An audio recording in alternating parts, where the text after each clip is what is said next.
Hey everyone, welcome back to another video, and in this video I'll show you how you can change your camera settings in the Mi A1 and get some really cool looking images. Now I have already made several videos about the DSLR camera tips and tricks as well as about the mobile camera settings, so do watch that, browse through my channel, you will get to see a lot of informative videos and I hope it will be useful to you as well. So in this particular video we shall take a look at the Mi A1's camera settings, and I will also show you how you can tweak your settings to get some really cool images.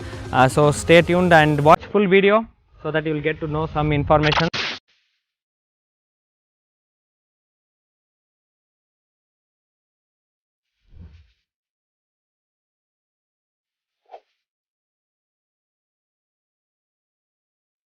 So guys, this is the camera user interface of the Mi A1. Just as you tap on the camera icon, this is the user interface you will get to see. Now what you can do here is to tweak couple of settings that I will show you right now. As you can see, there is a bit on the darker side of this frame, so foreground element is on the darker side. What you can do is tap on wherever you want to focus inside the image, inside the frame, and just increase the exposure value. Not too much because you will blow the highlights as well here. So increase plus 0.7 or 0.3 stop. Say that you increase to these stops and capture the picture so that you get properly exposed, evenly lit images. So this is how you can tweak this exposure value, exposure compensation setting. Now if I want to make it darker, so I can reduce it to -1 or say even -2 stops.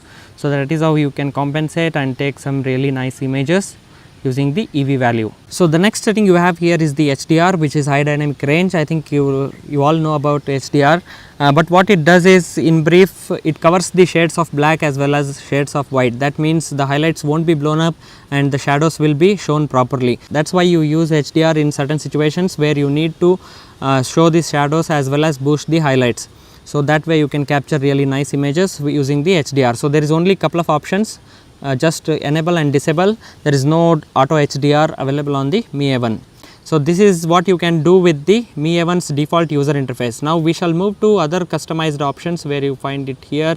Just tap on this option and you have plenty of options to enjoy with. So this is the audio mode. What happens is, whatever you speak, whatever you talk, and it starts to capture the image. So it triggers the voice and it recognizes your voice, and whatever you yell at it, so it will just click the image for you. And what you can do is to use the square mode whenever you want to share your pictures on Instagram, so that you don't lose any of the frame here, and directly you can share your pictures as well. So I need not crop again and need not edit at all. So directly you capture the images in square and everything will be covered without any cropping, and yet you can share it quickly on Instagram. That's how you use the square mode. The next one is the timer. I need not explain again, you know how timer works. 3 seconds, 10 seconds, 5 seconds timer is what you have. The another interesting thing to use is straighten mode here. So however you hold the camera, you think that some weird angle comes in the frame or picture, but Xiaomi can handle you for that using this straighten mode. So however you hold the camera, it will automatically decide on what's straight here, so you don't have to use the grid lines as well. That way you can capture straight images which are level to horizontal every single time. So this is a very pro level options. I recommend you to use it every time when you are capturing any type of image. So the next option to change is the tilt shift. So this tilt shift can be used in particular situations. Say you are capturing some street lights, street photography if you are doing, and you want that entire frame, but still you want to keep the traffic moving flow in sharp. So what you can do is to use this parallel and use that even in this kind of situation as well. If you want to just cover the pathway to be sharp and the rest of the thing in the frame to be blurred, you can use the parallel. You can use the circle while capturing flowers or close-up shots of any subject. Even you can use this as a portrait effect as well. The pictures come really great because the center will be very much focused. If you want to move the center of focus to other side, you can just tap on wherever you want and you can use that particular frame to be sharp, and the rest of the thing will be totally blurred. So this is how you can tweak the setting of this tilt shift and take some really good and cool images. So it all depends on your creativity, what you are taking, what the subject is, but I am just explaining you what these modes does. So the next mode here is the manual. This is where everything gets interesting, everything gets unlocked so that you can capture your images the way you want. Now one interesting thing the Mi A1 has is, which is very famous for, is the dual camera setup here. As you can see, you have the wide angle lens as well as telephoto lens. So that way whenever you capture image, you can capture it with two perspectives. So that's one awesome thing about the Mi A1's camera. Tap on this lens. So here you have wide and tele. You can switch back every single time from wide to tele, and you can get some really close up shots sitting at same place, but still you can zoom in because the lens is telephoto lens, so everything will be very up close. So you have two perspectives here. Just look at this image, how wide angle it gets and how telephoto it gets. So you can see it for yourself, the difference between two images. So this comes really handy even if you are capturing flowers.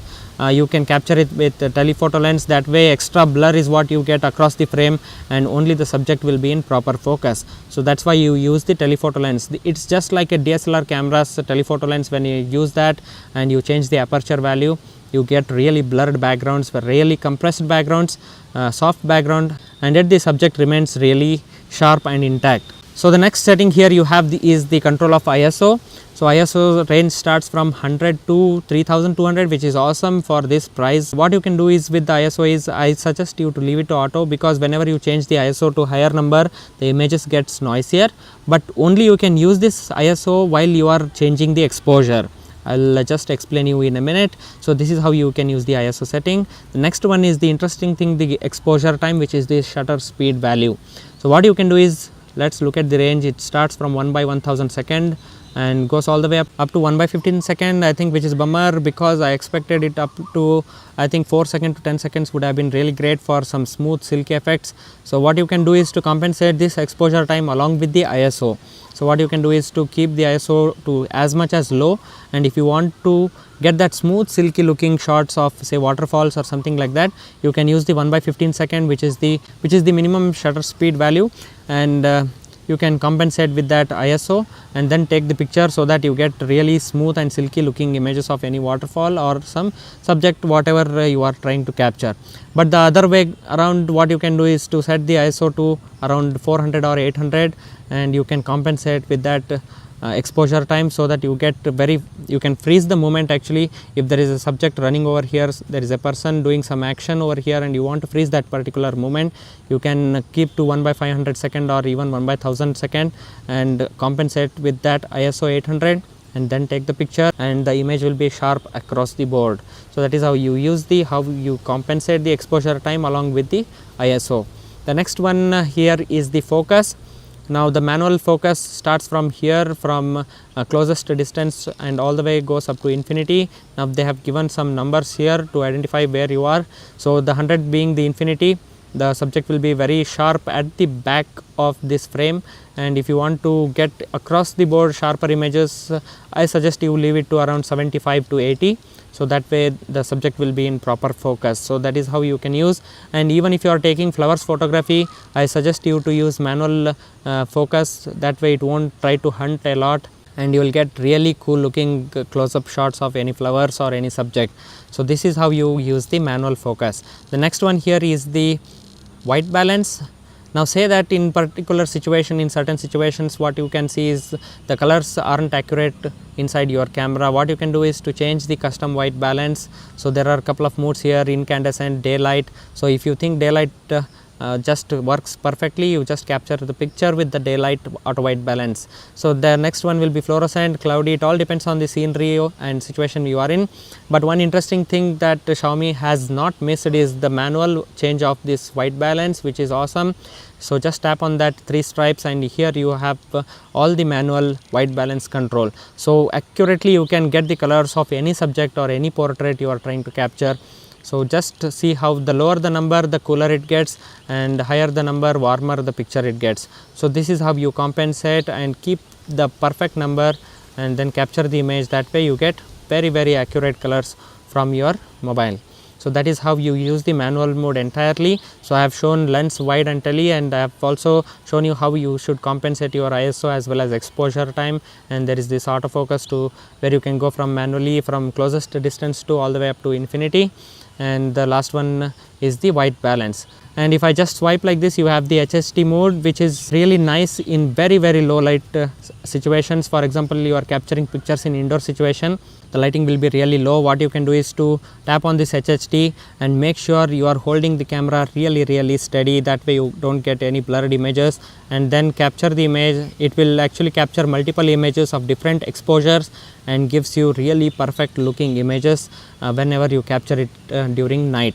So that's how you use the HHD mode. Just tap on it to turn off, and in order to zoom the picture using the digital zoom of this, you just tap and hold the 1x here and just move the slider like this. You can zoom all the way up to 10x, but I suggest you use up to 2x so that you get proper images, proper sharp and quality images, and you don't lose the details. So this is how you can use all the settings that is available on the Mi A1, and there is couple of settings that you need to really change, which is hidden in the settings here. You tap on options and you have the setting here. You go to the settings here, and inside the setting you will find the save location info. If you want to GPS tag your pictures, say that you are trying to capture this image at some particular location, you want to tag the location, you can use the save location info. And you have the camera sound, so if you press the shutter button, there is a clicky noise that happens, so that's the camera sound there. And you can add the timestamp on photo so that you remember when it was taken. You have the show green lines. I suggest you always use the grid line so that you get very horizontal level and perfect images every single time. You have the anti-banding. This is a flicker effect. Say that some particular situations you will see some flickers going on. If you want to reduce that flicker, you always keep that to 60 Hz and not 50 Hz. By default it will be set to 50 Hz, so make sure you are changing that. The next one is the auto exposure. See, this is very interesting setting. A lot of people don't know how to use the exposure settings here. This is basically a metering method that is found on DSLR cameras. What you can do is say that you are capturing landscape images and everything should be in proper focus. That time I suggest you to use the frame average. That way it covers entire frame and it tries to focus properly and gives you sharper images. Say that you have some person or you are capturing some street photography, so that time you can get very sharper images at the center of the frame. The name itself suggests center weight. So the next one is the spot metering. See, if you are capturing portrait images of a person or say flowers, that time you can use the spot metering and really get some sharper images of that particular subject, and while blurring the entire frame across the board. So this spot metering works really nice when you are taking close-up shots of anything, any subject. That way it enhances your image as well. According to the metering, it sets the exposure value by itself. So I suggest you, according to the scenario, according to situation where you are capturing images, so you always change this exposure setting and then take the image. The another thing important to see here, which Mi A1 and other Xiaomi phones have also got this feature, is to change the contrast, saturation and sharpness manually. So if you ask me, I'll be just brief and I'll suggest you to keep the sharpness to high, change the saturation to high, not higher or highest, reduce the contrast to low. So this way you get really good images. Let me know in the comments how you get the images after changing this picture, so that I will know. So yeah, these are the settings that's available on the Mi A1. I hope this video helped you with some information. If yes, please hit that like button, and also don't forget to subscribe to my channel for more awesome content. So see you all in another one. Till then, take care everyone. Bye bye.